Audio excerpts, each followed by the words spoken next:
오늘 우리에게 주시는 하나님의 말씀은 구약성경 민수기 12장 3절에서 7절까지 말씀입니다. 구약성경 215면입니다. 이 말씀 봉독할 때 살아계신 하나님의 음성을 다 함께 들으실 수 있기를 바랍니다. 이 사람 모세는 온유함이 지면의 모든 사람보다 더하더라. 여호와께서 갑자기 모세와 아론과 미리암에게 이르시되 너희 세 사람은 회막으로 나오라 하시니 그 세 사람이 나아가매 여호와께서 구름 기둥 가운데로부터 강림하사 장막문에 서시고 아론과 미리암을 부르시는지라. 그 두 사람이 나아가매 이르시되 내 말을 들으라. 너희 중에 선지자가 있으면 나 여호와가 환상으로 나를 그에게 알리기도 하고 꿈으로 그와 말하기도 하거니와 내 종 모세와는 그렇지 아니하니 그는 내 온 집에 충성함이라. 아멘. 6월 한 달 동안은 성경에 나타난 지도자들의 리더십에 대해서 말씀드리려고 합니다. 오늘은 첫 번째 인물로 모세를 말씀드리려고 합니다. 모세는 우리가 너무나 잘 아는 대로 이스라엘 백성을 종되었던 애굽 땅에서 인도하여서 가나안 약속의 땅까지 이끈 지도자였습니다.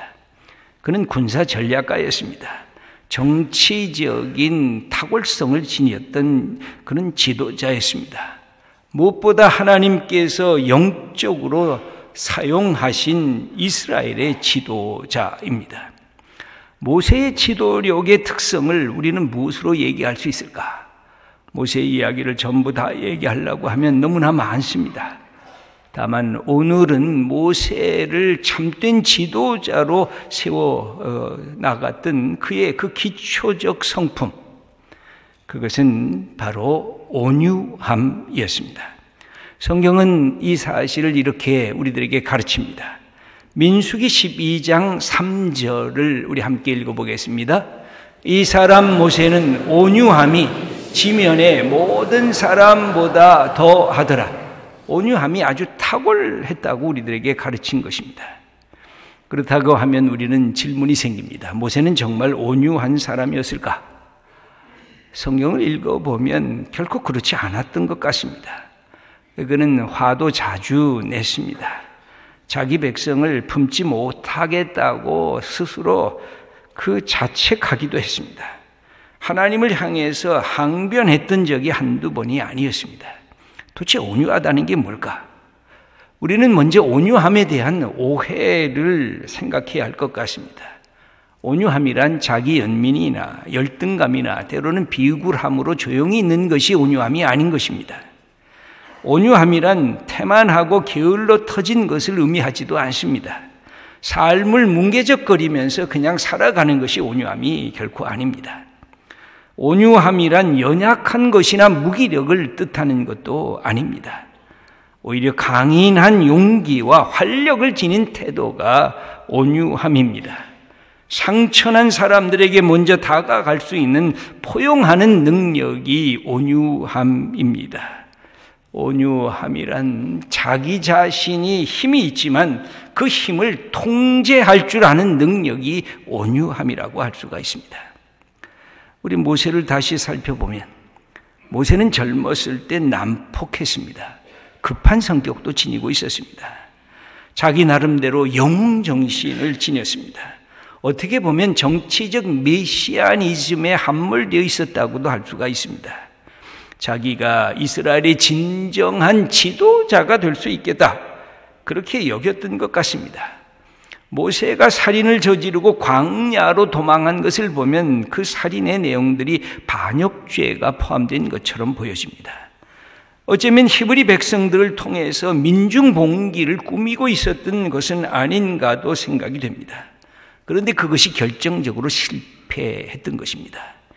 그는 더 이상 양자로 부름받았던 애굽의 바로의 궁에 머물 수가 없는 처지가 돼서 광야로 내쫓김을 받게 됩니다. 여러분, 모세의 생애를 우리가 살펴보면 모세가 위대한 인물임에 틀림이 없습니다만 모세의 생애 전체를 뒤엎고 있었던 그의 마음속에 이 어두운 그림자가 있습니다. 여러분에게도 이 어두운 그림자가 있죠. 우리가 여기까지 올 동안 우리의 삶을 억누르기도 하고 우리를 어둠 속에 몰아가기도 했던 그 그림자들이 우리를 억누르고 있는데, 모세가 받고 있었던 그 그림자는 버림받음의 경험인 것입니다. 이건 아주 충격적인 경험입니다. 그는 날 때부터 부모로부터 태어나자마자 고아처럼 버림을 받게 됩니다. 어머니 아버지가 직접 그를 키울 수가 없었습니다. 그의 어머니 아버지의 이름을 부를 수가 없었습니다. 당시의 정치적 상황이 그렇게 내몰았습니다. 어린 모세에게는 아주 충격적인 일이었습니다. 부모의 가까이서 어머니 아버지를 부르지 못한 그런 외로움이 그의 삶 전체, 나는 버림받았다고 하는 그것이 그의 삶을 주도 지배하고 있습니다. 또 하나의 버림받음이 있습니다. 자기 민족에게 버림받은 것입니다. 청년이 된 후에 자기 민족 이스라엘이 가혹한 애굽의 압제 밑에서 고난받고 있다는 사실을 더욱 실감하게 되었습니다. 자기가 이런 위기에서 정치적인 메시아가 될 수 있다고, 이스라엘을 구할 수 있다고 믿었던 것입니다. 그런데 사람들 앞에 나섰습니다. 내가 너희들의 지도자라고 했습니다. 그러나 이스라엘 백성은 그를 지도자로 여기질 않았습니다. 네가 무슨 지도자냐? 그래서 모세가 행한 살인죄를 오히려 그들은 고발하려고 했습니다. 모세는 어쩔 수 없이 겁먹고 광야로 도망쳤습니다. 이런 버림받음의 경험이 모세에게 쉽게 치유되지를 않았습니다.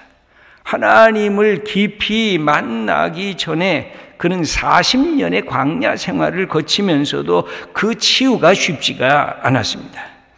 하나님께서 모세를 이스라엘의 지도자로 떨기나무 불꽃 가운데서 부르시면서 네가 대신 네가 가야 되겠다. 네가 이스라엘 백성을 구원해야 되겠다. 그때마다 모세는 거절했습니다. 나 못 갑니다. 내가 무슨 지도자입니까? 내가 이스라엘 백성을 내가 어떻게 인도합니까? 나 말도 잘 못합니다 하면서 끊임없이 그렇게 거절한 이유는 뭘까요? 단순한 모세의 성격만은 아닌 것 같습니다. 또 한 번 자기 민족에게 배척을 당한다고 하면 어떻게 될까 하는 두려움이 그의 마음속에 있었습니다. 출애굽기 4장 1절을 우리 한번 함께 읽겠습니다. 모세가 대답하여 이르되 그러나 그들이 나를 믿지 아니하며 내 말을 듣지 아니하고 이르기를 여호와께서 내게 나타나지 아니하셨다 하리이다. 하나님이 내게 나타나서 너희에게 가서 이것을 행하라 그랬을 때 그들이 나를 안 들을 것입니다. 나를 믿지 않을 겁니다. 너 가짜지, 너 거짓말이지, 너 우리를 호도하려고 하지, 그렇게 공격할 것입니다. 그에게는 마음속에 신뢰가 깨진 것에 대한 아픔이 있습니다. 그 대답 속에는 하나님마저 불신하는 그 불신의 영이 그에게 있었습니다. 하나님께서 나를 사용하시다가 세상 말로 토세구팽하면 나는 쪽팔리는 신세가 되고 마는 것이 아닌가, 자기 스스로 이 일에 깊이 들어갈 생각이 없었던 것입니다. 그런데 놀랍게도 하나님은 이런 모세를 사용하시길 원하셨습니다. 네 어두운 그림자, 그것이 너에게 복이다. 네가 실패했던 나라, 그것이 너에게 새로운 기회가 될 거다. 여러분, 우리 인생에 외로움이 있지 않습니까? 슬픔을 경험해 보신 적이 있지 않습니까? 나만 홀로 남았다고 하는 것에 대한 절망의 탄식을 했던 적이 우리에게 있지 않습니까? 광야 학교를 힘들게 모든 것을 상실한 채로 걸어갔던 경험들이 있지 않습니까? 하나님은 이런 사람들을 통해서 진정으로 온유함의 성품을 키우고 그들을 하나님의 사람으로 세워주시기를 원하고 있습니다. 왜 그렇습니까? 그런 경험이 없을 때는 모든 것이 내가 힘이 많아서, 내가 능력이 많아서, 내가 잘나서, 내가 지혜로워서, 내가 용기가 있어서 이 모든 것을 했다, 그렇게 생각하기 때문에 그렇습니다. 하나님께서 말씀하십니다. 삶의 주권이 이제 네게 있는 것이 아니라 내게 있다. 오늘 이 모세와의 이야기를 쭉 읽어보면 하나님은 모세에게 이것을 가르치려고 합니다. 내가 너와 함께 하겠다는 것입니다. 출애굽기 3장 10절의 말씀을 읽어보겠습니다. 이제 내가 너를 바로에게 보내어 너에게 내 백성 이스라엘 자손을 애굽에서 인도하여 내게 하리라. 하나님이 이르시되 내가 반드시 너와 함께 있으리라. 여기에 주어는 나입니다. 출애굽의 시작, 나 하나님이다. 너를 바로 왕에게 보내니 나 하나님이다. 모세야, 이스라엘 백성은 너의 백성이 아니라 나 하나님의 백성이다. 내가 인도할 거다. 40년 동안 모세를 광야 학교에서 계속해서 훈련시킨 내용이 이것입니다. 네 거 아니야, 내 거야. 모든 주도권이 하나님께 있다. 어떤 것도 네 소유물이 아니라 하나님의 것이니 너무 걱정하지 말고, 너무 두려워하지 말고, 너무 내빼지 말고 하나님이 말씀할 때에 순종하라고 가르치고 있습니다. 여러분, 모든 리더십의 시작은 여기 있습니다. 여러분, 가정이 내 가정입니까? 기업이 내 기업입니까? 국가가 내 국가입니까? 교회가 내 교회입니까? 하나님은 우리들에게 끊임없이 말씀하십니다. 네게 잠시 준 네 가족이다. 네가 잘하도록 내가 잠시 네게 맡겨준 그 기업이다. 네 교회, 네 교회가 아니라 내 교회다. 사람이 아니라 하나님이 그 주어이고 주체라고 우리들에게 가르쳐 주십니다. 이게 왜 필요할까요? 지도자에게 이게 왜 필요할까요? 지도자가 갖고 있는 힘의 자리가 점점 크면 클수록 그가 갖고 있는 사적인 욕망을 제어하기 위한 하나님의 이 방어 기제라고도 할 수가 있습니다. 인간이 사유화의 길을 가는 모든 지도자의 탐욕들을 제어하는 힘이라고 할 수가 있는 것입니다. 그러므로 진정한 지도자는 하나님 앞에서 두려움과 떨림을 지닌 지도력을 가져야 하는 것입니다. 아무리 큰 권력을 가져도 나보다 더 큰 권력자가 하늘에 계시다는 사실을 알아야 겸손해지고 온유해질 수 있기 때문에 그렇습니다. 내가 모든 것을 다 할 수 있다고 자만하는 지도자는 정치 지도자든 사회 지도자든 위험한 것입니다. 교회 지도자가 될 때는 더욱더 위험한 것입니다. 정치적 메시아니즘, 영적인 메시아니즘에 빠질 위험이 있기 때문에 그렇습니다. 무슨 뜻입니까? 자기의 한계를 늘 기억하면서 더 큰 비전과 목표를 향해서 나아갈 수 있어야 소중한 복된 지도자가 될 수 있다는 것을 가르치기 위해서 하나님은 이 거대한 이스라엘 백성의 출애굽을 모세에게 맡기면서도 이건 네 거 아니다, 이건 내 거다. 너는 다만 정직으로서 순종하고 두렵고 떨림으로 일을 해야 된다. 이 사실을 깨닫는 게 온유함인 것입니다. 이것이 모세의 사역의 초기라고 한다면 중기, 모세가 광야 속에서 했던 그 중간 시기에 일어났던 또 하나의 온유함의 사건이 있습니다. 모세가 하나님의 말씀을 받기 위해서 십계명을 받기 위해 시내산에 올라가게 됩니다. 그때 이스라엘 백성들은 하나님을 망각합니다. 그리고 하나님 대신에 금송아지를 만들어냅니다. 그 우상에 절합니다. 거기에서 춤추고 진탕 먹고 놉니다. 하나님께서 모세가 십계명을 받을 때 금식하며 기도하는 그 반면에 그 백성들의 이런 모습을 보면서 진노를 하십니다. 여기 출애굽기 32장 7절의 말씀을 읽어보겠습니다. 여호와께서 모세에게 이르시되 너는 내려가라. 네가 애굽 땅에서 인도하여 낸 네 백성이 부패하였도다. 하나님은 여기서 조금 다른 얘기를 하십니다. 옛날에는 내 백성, 내가 인도했다. 그렇게 말씀하시던 하나님께서 화가 나셔서 이 백성 도대체 이게 뭐냐? 내가 그렇게 인도했는데도 이 백성이 부패하고 타락했구나. 그러면서 모세에게 그렇게 말씀하시는 것입니다. 너 내려가라. 네가 애굽 땅에서 인도하여는 네 백성, 너의 백성이다. 내가 이 일을 그대로 두지 않겠다. 광야에서 진멸시키겠다 하고 하나님께서 분노하십니다. 그때 모세는 온유한 지도자였습니다. 자기 목숨을 겁니다. 자기 백성을 위해서 탄원 중보 기도를 드립니다. 이때 모세의 기도가 참으로 놀랍습니다. 여러분 한번 출애굽기 32장 11절을 읽겠습니다. 모세가 그의 하나님 여호와께 구하여 이르되 여호와여 어찌하여 그 큰 권능과 강한 손으로 애굽 땅에서 인도하여 내신 주의 백성에게 진노하시나이까. 여기 보면 그렇게 묻습니다. 하나님이 인도하셨어요. 내가 인도한 거 아니에요. 하나님이 권능으로, 하나님이 강한 손으로 애굽 땅에서 친히 하나님이 인도하셨는데 왜 내가 인도했다 그럽니까? 여기에 뭐라 그랬습니까? 주의 백성, 당신의 백성입니다. 이건 내 백성 아니에요. 모세 백성 아니에요.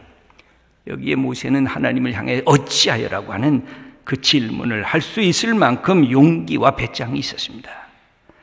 내가 인도한 이 백성이 아닙니다. 하나님이 인도하셨습니다.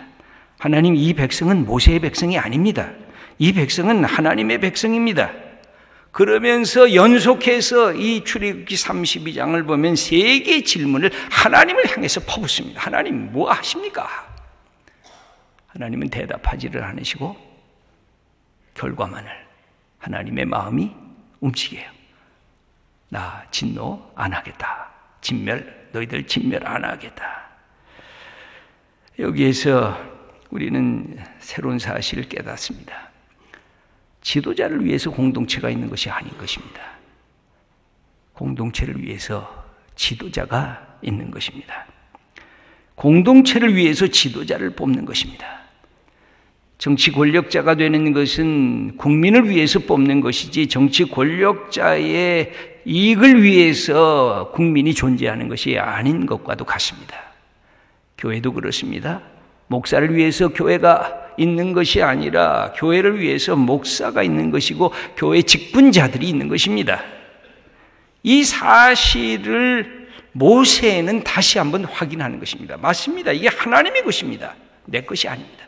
그러나 내게 맡겨줬기 때문에 내가 충성할 뿐입니다. 하나님은 이런 모세를 좋아하셨어요. 그리고 모세와 직접 대면하셨어요. 이게 모세가 갖고 있었던 그의 온유함의 내용인 것입니다. 고통받고 힘들어하고 아파하고 슬퍼하는 자를 위로하고 그것을 붙들고 하나님 앞에 나아갈 수 있는 그 힘이 모세의 지도력이었습니다. 모세의 마지막 말기입니다. 모세는 가나안 땅을 바로 앞에 뒀습니다. 너무나 들어가고 싶었습니다. 가나안 앞에 도착했을 때 40년 동안 헤매다가 그 앞에 선 것입니다. 그때 모세는 120살이 됐지만 아주 건강은 양호했습니다. 여러분 신명기 34장 7절을 읽어보겠습니다. 모세가 죽을 때 나이 120세였으나 그의 눈이 흐리지 아니하였고 기력이 쇠하지 아니하였더라. 그랬습니다. 눈도 잘 보이고 그의 기력도 든든했다. 그렇게 했습니다. 그런데 하나님은 모세야, 너의 사명은 여기까지다. 너는 가나안 저 약속의 땅에 들어갈 수 없다. 모세는 너무나 슬펐습니다. 그러나 하나님이 그렇게 말씀하십니다. 그동안 네가 충성했다. 그거 다 한다. 그러나 너는 여기까지다. 이거를 구약과 신약의 맥락에서 보면 좀 넓게 이해할 수가 있습니다. 하나님은 이렇게 말씀하시는 것 같습니다. 모세야, 너는 율법을 대표하는 사람이란다. 그런데 새로운 약속의 땅 복음을 대표하는 여호수아에게 네 갈 길을 열어줘라. 너는 여기까지다. 여러분, 여호수아의 이름은 신약에서 예수님의 이름과 똑같은 것입니다. 바로 구원자라고 하는 것. 그래서 놀랍게도 그렇게 건강했던 모세는 너는 여기까지다. 그것을 순응하면서 자기의 다음 사람인 여호수아가 등장할 수 있도록 축복을 한 것입니다. 모세와 여호수아의 이 관계는 참으로 멋지고 아름다운 광경인 것입니다. 그것이 모세의 온유함이었습니다. 자기가 할 수 있는 자기의 한계성을 확인하고 그러면서 최선을 다한 것입니다. 사랑하는 귀한 성도 여러분, 우리 한 사람 한 사람이 가정과 교회와 나라와 이 사회의 지도자들입니다. 여러분, 온유한 성품을 가져야 다른 사람을 아우를 수 있고, 온유한 성품을 가져야 내 인생을 감사히 볼 수가 있습니다. 이 모든 것이 내 것이 아니라 하나님이 잠시 내게 맡겨주신 것입니다. 그게 온유함의 특징인 것입니다. 우리 모세의 모습을 보면 모세는 고통과 고난받는 자기 백성을 함께 아파했습니다. 그리고 그 문제를 갖고 하나님 앞에 나갔습니다. 여러분, 우리를 지도자로 세우신 것은 우리의 가정의 아픔, 우리 교회의 아픔, 이 사회의 아픔을 조롱하고 비난만 하는 것이 아니라 그 속에 내 죄악이 함께 있음을 알고 하나님 앞에 그것을 갖고 나아가는 것이 온유함의 참된 모습인 것입니다.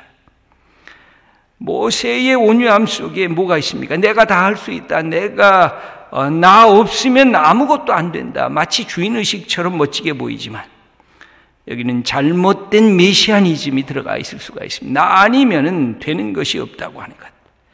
그런데 모세는 어떻게 했습니까? 다음 세대를 준비했습니다. 사랑하는 귀한 성도 여러분, 우리 교회의 아버지들은 너무 훌륭하고 어머니들도 너무 훌륭해요.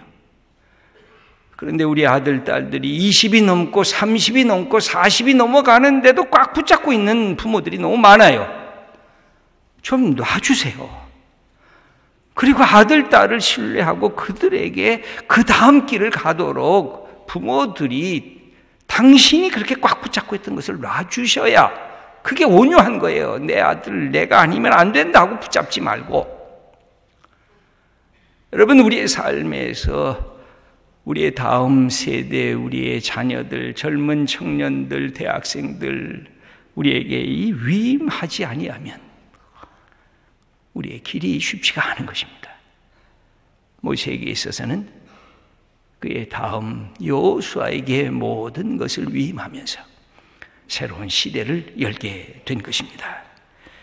온유함이란 하나님의 은혜를 고맙게 생각하고 하나님의 내 삶에 동행하심을 기뻐하고 감사하는 태도입니다.